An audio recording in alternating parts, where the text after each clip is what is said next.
हमको योगी तो बनना है पर रोगी नहीं बनना है, हमको विनम्र तो बनना है पर याचक नहीं बनना है।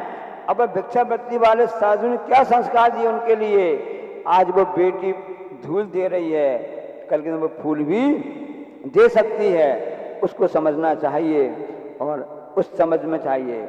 इसलिए अपने यहाँ जैन दर्शन में दान की विशेषता बताई गई है, आहार दान, औषधि दान, आवास दान और ज्ञान दान सब है। तो ज्ञान का दान कैसे होता है? अरे जो तीर्थंकर भगवंत है समुद्र में विराजमान होते हैं, सभी जो अभय दान तो देते ही देते हैं, उनकी दिव्य ध्वनि भव्यात्मा के निमित्त से तो खिलती खिलती है, और वो ज्ञान का दान भी देते हैं। बस माध्यम से, जिस माध्यम से हमको गणधर के मन पता चलता है, ज्ञानी दुख का मूल है, ज्ञानी भव का कूल, राग सहित प्रतिकूल है, राग रहित अनुकूल, चुन चुन इनको उचित को, मत कर ऐसी भूल, और सब शास्त्रों का सार है, समता बिन सब धूल। ये पंक्ति आचार्य महाराज जी ने लिखी हैं। और कब लिखी हैं? स्वस्थ अवस्था में नहीं, जब आचार्य महाराज जी के लिए 105 बुखार चल रहा था, उस समय आचार्य महाराज ने पंक्ति लिखी हैं कि ज्ञान ही दुख का मूल है और ज्ञानी भाव का कूल। क्योंकि जब बीमार पड़ जाते हैं, डॉक्टर ने बोला कितना बुखार आ रहा है, 105 बुखार है, अब क्या हो गया, जांच करवाई, मलेरिया निकला, टाइफाइड निकला, अब क्या होगा। अब वो ज्ञान जो है दुख का कारण बन गया, जानकारी हो गई बुखार है, टाइफाइड है, बिगड़ जाएगा तो और दिक्कत आएगी, यहाँ से जाएगा, अब इंजेक्शन लगेंगे, एडमिट रहना पड़ेगा, ऐसा है। अब ज्ञान क्या हो गया, दुख का मूल हो गया, जानकारी हो गई ना। अब जो ज्ञान था वो दुख देने लगा, अब मैं कब ठीक होऊंगा, कब ठीक होऊंगा, मेरी दुकान बंद है, मेरा व्यापार बंद है, सर्विस बंद है, बच्चों क्या होगा।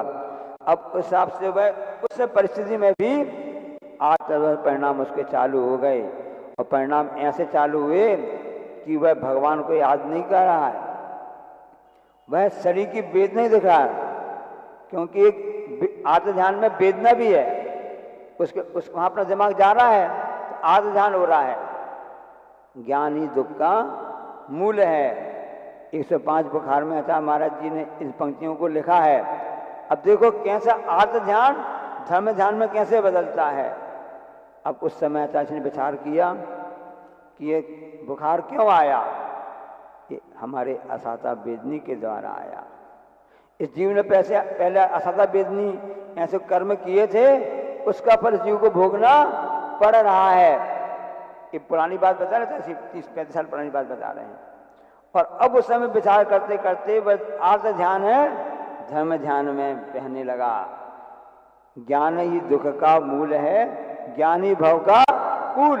भवन संसार का कूलन किनारे पार लगाने के लिए ज्ञान का उपयोग करेंगे तो वह आपके लिए संसार को पार कराने में सहायक हो जाएगा।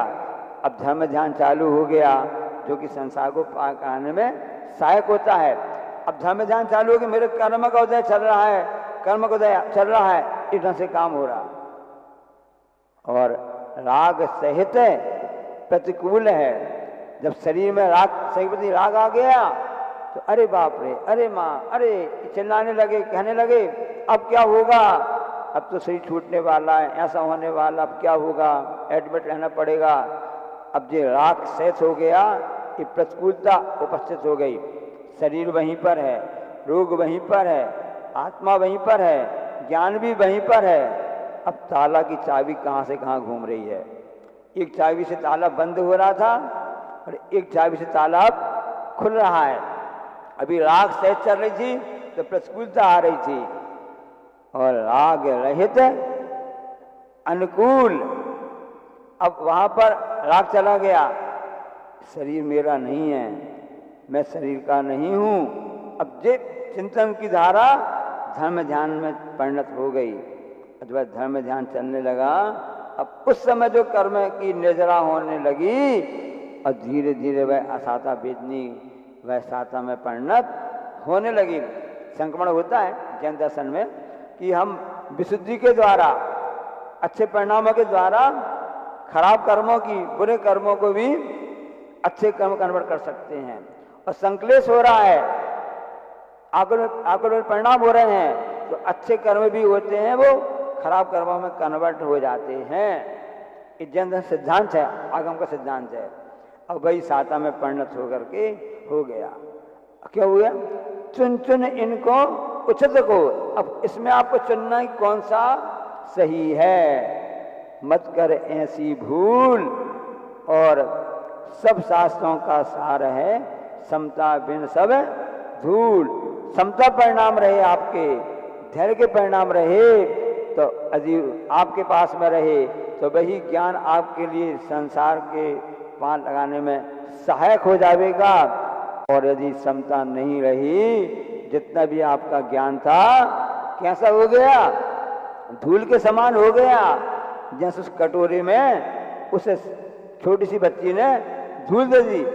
धूल तो कोई काम नहीं कर रही है, उल्टा नुकसान तो कर रही है, पर उस धूल देने के द्वारा जो उस बेटी पर संस्कार आ गए, तो वो आज धूल दे रही है, कल वो फूल भी दे देगी। इसलिए जैन दर्शन में, जैन श्रावकों में, जैन समाज में दान देने के जो परिणाम हमेशा बताए जाते हैं, सब इसलिए बताए जाते हैं कि कैसे वहाँ को किया जावे। अब आजकल क्या होता है आपको बता देते हैं, नई नई शादी होती है ना, तो सभी जगह राजनीतिक काम चलता रहता है, राजनीतिक कार्य चलता रहता है कि मैं इसका मंत्री हूँ, मैं इसका मंत्री, ऐसा मंत्री हूँ। अब वही राजनीतिक गतिविधियाँ घर में चली जाती है। किसी ने कहा है ना कि अच्छे व्यक्ति से प्रेम करना कभी मत छोड़ना। अच्छे व्यक्ति से नहीं, बुरे व्यक्ति से कभी प्रेम नहीं करना, बुरे व्यक्ति से कभी प्रेम नहीं करना, और अच्छे व्यक्ति के साथ कभी गेम नहीं खेलना। गेम खेलना जानते हैं ना? गेम, हाँ, एक तो खेल गेम होता है, एक कहते भैया क्या बताएं उसने हमारे साथ गेम खेल गए। अब गेम खेलना अच्छा नहीं माना जाता है। एक तो गेम है ना खेल होता है, इसमें हार जीत की होती है, शरीर के स्वास्थ्य के लिए की जाती है, और एक गेम होता है किसी को बर्बाद करने के लिए गेम खेला जाता है। तो उसी प्रकार से राजनीतिक में भी ऐसा गेम खेला जाता है, घर में भी ऐसी गेम खेलने चालू हो गया, परिवार में होने लगा है। तो वो नई नई शादी हुई उस बेटी की, वो घर में आई, और उस समय सासू माँ ने कहा बेटी से, देखो हमारे यहाँ भी पूरा देश जैसा कार्यक्रम चलता है, जैसे देश चल रहा है ना, उसी प्रकार से हमारा यह घर भी इस बात से चल रहा है। मैं समझी नहीं, आप कहना क्या चाहती हो माँ जी, समझा दीजिए। तो उन्होंने बता दिया कि देखो जो आपके ससुर साहब हैं वो इस घर के प्रधानमंत्री हैं, जो ससुर साहब हैं वो इस घर के प्रधानमंत्री हैं, और मैं जो हूँ, सासू माँ जो मैं हूँ, मैं इस घर की गृह मंत्री हूँ, और साथ साथ में वित्त मंत्री भी हूँ। मैं गृह मंत्री भी हूँ और वित्त मंत्री भी हूँ। और जो मेरा बेटा अर्थात तुम्हारे जो पति महोदय हैं ना, वो आपूर्ति मंत्री हैं। वो कौन से मंत्री हैं? आपूर्ति मंत्री हैं। और जो मेरी बेटी है अर्थात तुम्हारी नंद है जो है ना, वो योजना मंत्री है, वो योजना मंत्री है। अब तुम बताओ तुम कौन से मंत्री पद का भार लेना चाहती हो?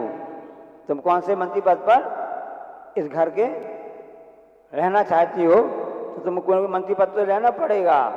बहू समझदार थी, बहू ने कहा मैं तो विपक्ष में बैठूंगी, मैं तो विपक्ष में बैठूंगी।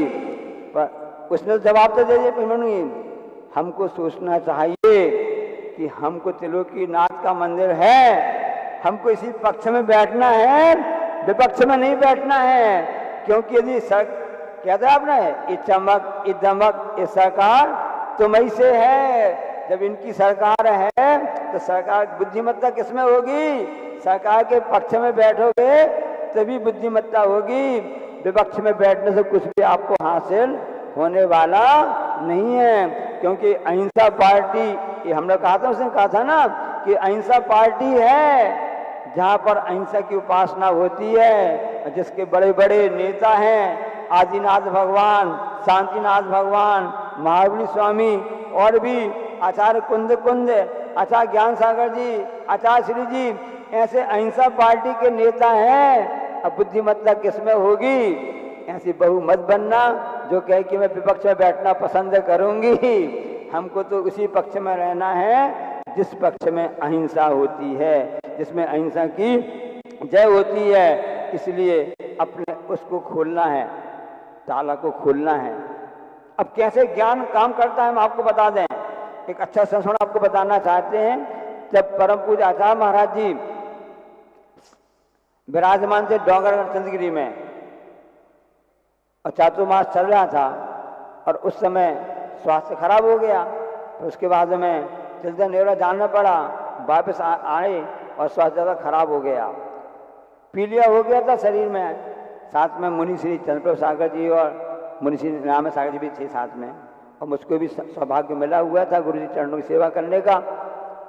और मैंने कहा सोचा कि थोड़ा चासी का मन बहल जाए, क्यों सही वेदना तो चली रही है, असाता कर्म की ऐसी उदीर्णा हो रही है कि उस कारण से खुजली दाय वगैरह उस रोग के लक्षण होते हैं।